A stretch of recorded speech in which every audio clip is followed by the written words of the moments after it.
If you've known me for a while, you know that mayonnaise is not my favorite thing in the world. In fact, it's one of my least favorite things in the world, but perversely, when I was in cooking school, I actually got pretty good at making it because I had to learn how to make it. And I know it's something that people love, and so I'm going to show you how to make it today. Fresh homemade mayonnaise. For mayonnaise lovers, they say that they love it, they swear by it, that it's better than any store-bought mayonnaise. And it's really easy to put together, especially if you use a blender. In school, I learned to do it with a whisk, which you can do if you want to really work those arm muscles. You can absolutely do it, but I'm going to show you an easy way to do it in a blender today. Starts out with 2 egg yolks, and I'm just going to separate out the white from the yolk. A lot of people think that, you know, store-bought mayonnaise is white, and so they assume that it's actually the whites that people use to make mayonnaise, but it's actually the yolk.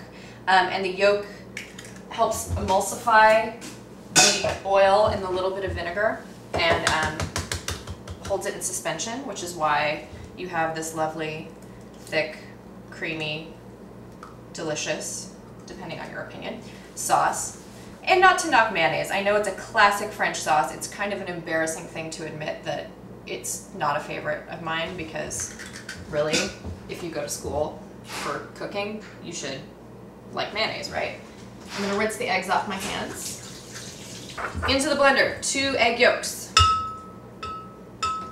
Use the scraper to scrape all of that in. And I'm going to add a tablespoon of white vinegar.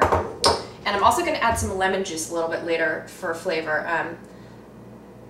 A chef friend of mine and also a food editor at our newspaper, Nicholas Orr, swears that using both white vinegar and lemon juice when making mayonnaise gets the perfect texture, gets it fluffy and nice. I'm going to trust him. Okay, I have it on low speed. You don't actually want to destroy this. You want to whip this up until the egg yolks are fluffy. They've got some air bubbles in them, and then you're going to slowly drizzle in. I'm going to put in a 1/4 teaspoon of ground mustard, just for a little extra flavor.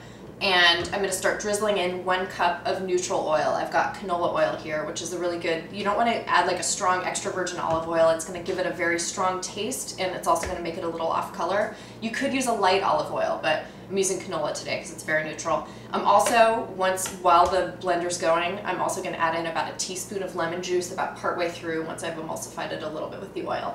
And then I'll show you. It's going to be a little noisy, so just bear with me. Oh, I'll start this like this first.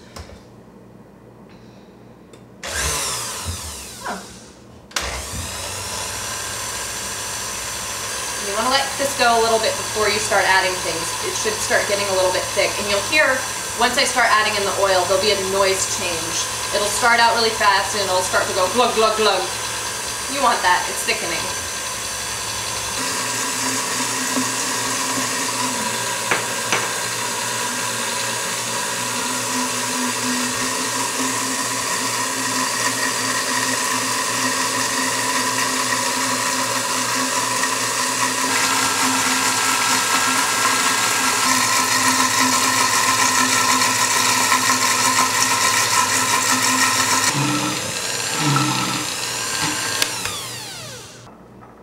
Alright, as you can see, we've got a nice, thick, emulsified sauce right here.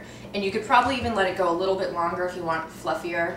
But you don't want to over blend it because it'll start to separate.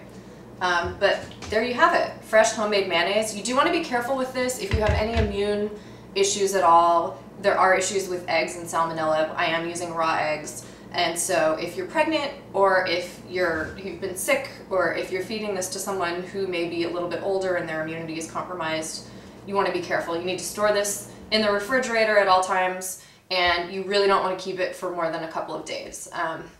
Fresh mayonnaise, really easy to make, and you don't even need to buy it in the store.